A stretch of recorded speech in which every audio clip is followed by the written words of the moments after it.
Gran Turismo 6 can be a wonderful thing. It's hard not to admire its intuitive handling, the obsessive attention to detail, and its steadfast dedication to simulation, even though some of the fun is sucked out in the process.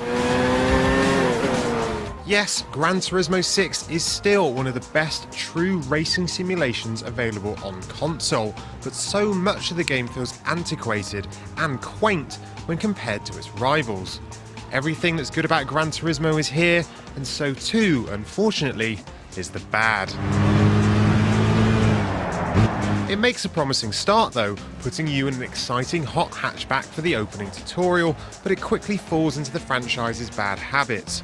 The first hours of career mode are the typical dull slog of slow cars that have plagued GT since its inception. Progress is gated by mandatory license tests too, a backward step from the optional tests in GT5. Thankfully, the UI has at least been improved, so there's one less thing to get in the way of going fast. On the track, the game shines with the best driving physics on console. Updates to the suspension and tyre models seem subtle at first, but add up to staggering improvements in the feel of rubber meeting the road.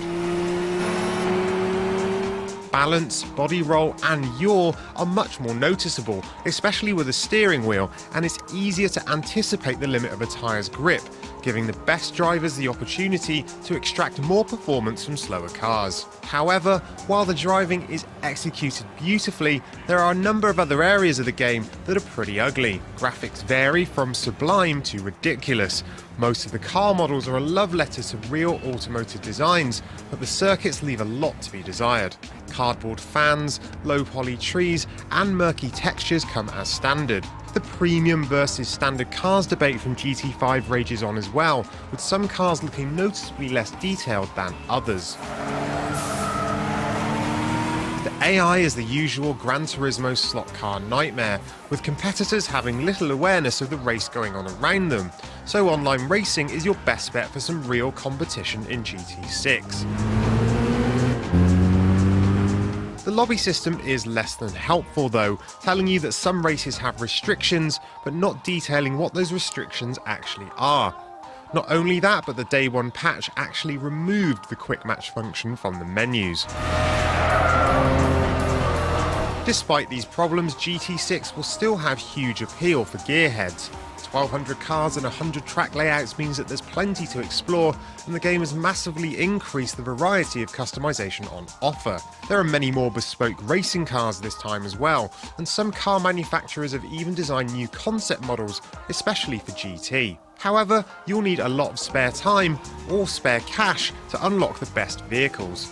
Career races don't have big credit payouts, and the seasonal events, once the way to make cash quickly, have had their prize money massively reduced since GT5. Sadly, Sony and Polyphony's solution to the notorious GT grind is microtransactions. If you want the game's most expensive 20 million credit cars, you're looking at hours and hours of grinding, or spending over $100 of real cash. Spending money is entirely optional, and you have to actively go looking for the store to do so, but choosing to add microtransactions rather than address the grind makes a bad impression.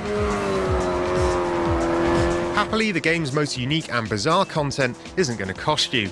Special events return from GT5 and offer some fantastic treats like competing at the famous British Motorsport Festival, the Goodwood Festival of Speed. You can also drive on the moon. No, we don't get that one either.